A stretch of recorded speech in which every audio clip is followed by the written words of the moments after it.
What's up, everybody, and welcome to the Gooner channel, a channel 100% dedicated to the Arsenal, who, as we all know, are by far the greatest team the world has ever seen. And today is Friday, the 5th of May, and I thought I'd do a little closer look at some of the news stories that have popped up this week relate to Arsenal Football Club. The first one, well, this popped up yesterday. I just want to get this one out of the way, really. It was reported all over the place last night that Arsenal have done their first bit of transfer business in the summer. And that is apparently Real Sociedad midfielder Zubimendi will be signing for Arsenal in a deal reported to be around £54 million. Now, that was reported by Spanish media outlet AS, Diario AS. And, well, I think there are some problems with this story. First and foremost, I don't usually trust any stories that come out of a foreign country about Arsenal if there's nothing linking it to somebody inside Arsenal here. This has come from one source, which is the biggest problem I would have with any story. It's not being corroborated anywhere. Anyone can sit down and say, that a player is coming to Arsenal. This one feels to me a little bit unlikely. First and foremost, the price tag of 54 million. Now, look, I don't know exactly how much transfer budget we're going to be playing with this summer. We are in the market for some pretty big signings. Declan Rice is around 80 million. We've been talked about Mason Mount joining him. That's another 70 million. So it's not impossible that we could be looking to spend around 200 million. And certainly that's a figure that has been quoted. I don't know if the 200 million would be separate from any amount we make in transfers out, which there will be. And there already have been, actually. I'll get to that in a minute. So it's not inconceivable that the price tag of 54 million would fit. But look, that's a position he's a defensive midfielder, and we do already have defensive midfielders. And I don't think he's high enough caliber so that if we signed him, we weren't going to go and sign a Moses Caicedo or a Declan Rice or somebody in that profile bracket that can definitely say they've got Premiership experience.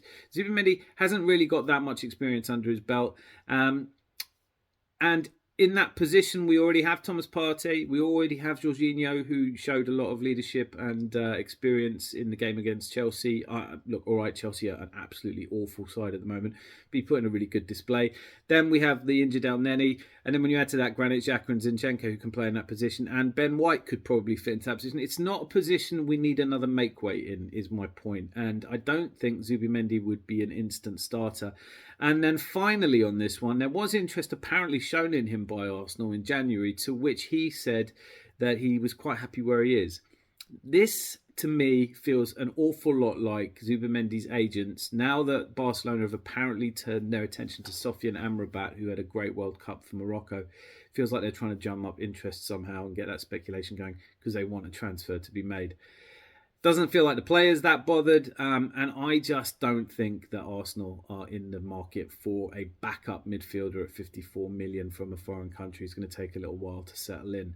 So for me, let me know what you think. If you've got any information or if it's come up from anywhere else, this is one of those sort of stories that you get all through the transfer window. But look, another point of this is the transfer window is not actually open. So we definitely haven't done a deal like this. And any report that we have is at best premature, and there would still be much time to go before this, and it could still fall apart. So do I think Zubimendi's coming to Arsenal? No, and I'm not really bothered by it either, to be honest with you. I can't say I've watched him a lot, but if it was a question of a choice between Moses Caicedo, Declan Rice or Zubimendi, it's a no-brainer for me. And I just also want to add to this that N'Golo Kante is a free transfer this summer. Now, I know he's pushing on a bit in age and he's had injury problems for a couple of years. He must be baffled by what's happened to Chelsea in the time he's kind of almost been away. And, we saw Lampard trying him in a sort of more attacking position. Didn't really work for them. Nothing is working for Chelsea at the moment. I'm sure he can't wait to get away. And for me, there is a really good chance. It was reported a lot last week that he was another deal that's going to be done. I really hope so. I think as cover goes, he's definitely, I think we can all agree, a step up from El Neni. And this is about evolving a team to be world class from a really healthy position. So Zubimendi's a no from me, but I'm sticking my neck on the line. I could be wrong. One deal which has definitely been done I know I said the transfer window is open yet, but this one's actually a clause in a contract. Pablo Mari, who's been at Monza all season on loan, there was a clause inserted into that loan agreement that if Monza survived relegation, it would trigger a 6 million transfer of Pablo Mari to Monza from Arsenal. Now, Pablo Mari was Arteta's first signing at Arsenal, and I think he was always brought in as potential defensive cover. He had a bad injury which kept him out, and we never really did see the best of him. But an able deputy and somebody that I'm not thrilled to see go or particularly sad to see go, but he will now be joining Monza. He's 31, and he deserves to have a great spell there. And congratulations to Monza for achieving, safety so far ahead of schedule, I think you could say. Now, another one which is sad to say, confirmed bit of news. David Ornstein broke on Tuesday, which is that Charlie Patino, our very bright and gifted midfielder who's been at the club since he was 11 years old, signing a £10,000 transfer fee at the age of 10 or 11 from Luton Town. And many people hailed him as the brightest prospect at Hale End, one to look out for, a real future star. And the news broken by David Ornstein is that Arsenal and Charlie Patino have come to a mutual agreement that his time at Arsenal is up. They will be seeking a permanent transfer for him.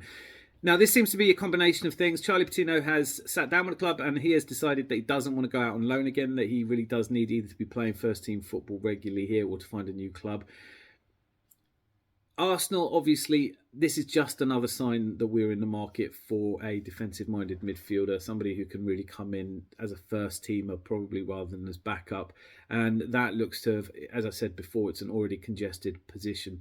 And imagine if we did sign Declan Rice and Kante, or Declan and Moses Caicedo, then you look at it as a 19-year-old and you think he's just not going to break through that. I did a video earlier in the week talking about hope that we're not blocking the paths for young players like this, but my first feelings were sad. I hoped it wasn't true as it became confirmed, and again confirmed by multiple sources inside the club and Charlie Patino's own sources.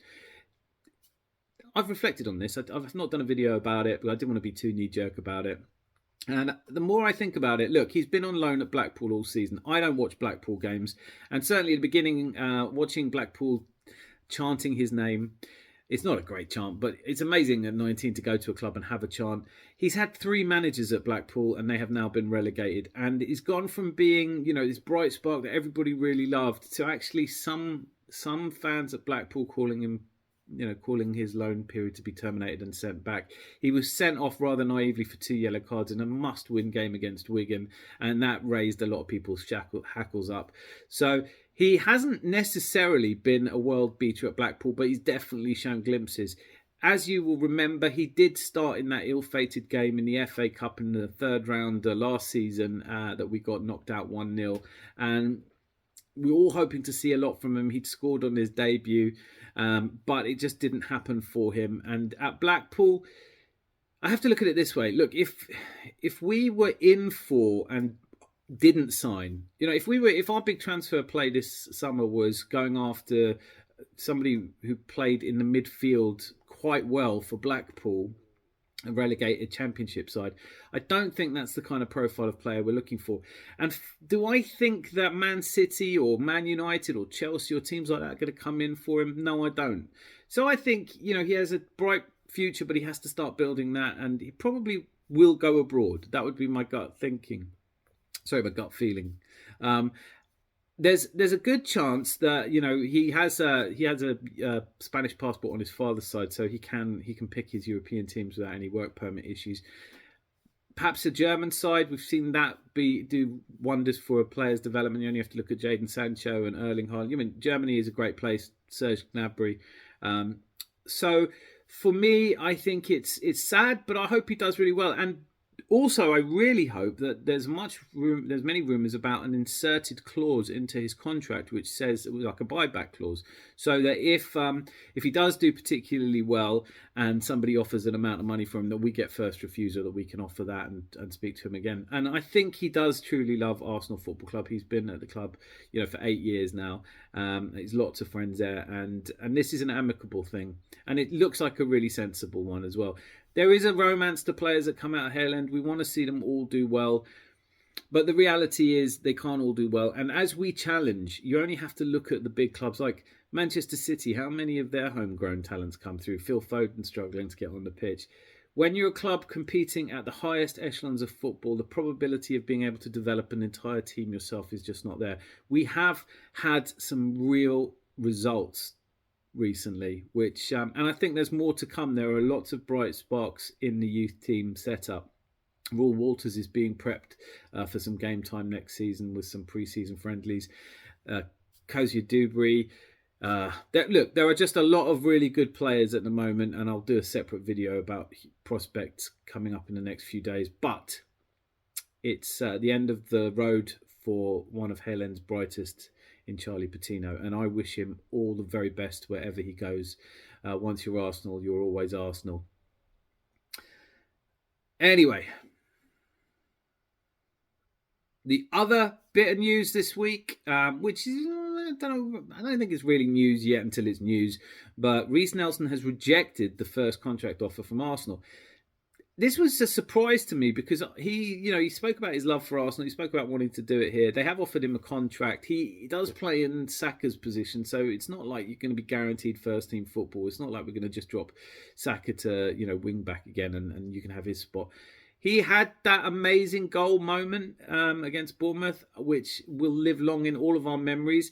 And he has looked a bright spark off the bench, but I think that's what he should be looking at. I don't know if this is just the first stage of the negotiation. It's certainly not over yet, but Reiss Nelson has rejected the first contract, so he may be another player out. There are so many players on this list of players who are going to be leaving the club this summer.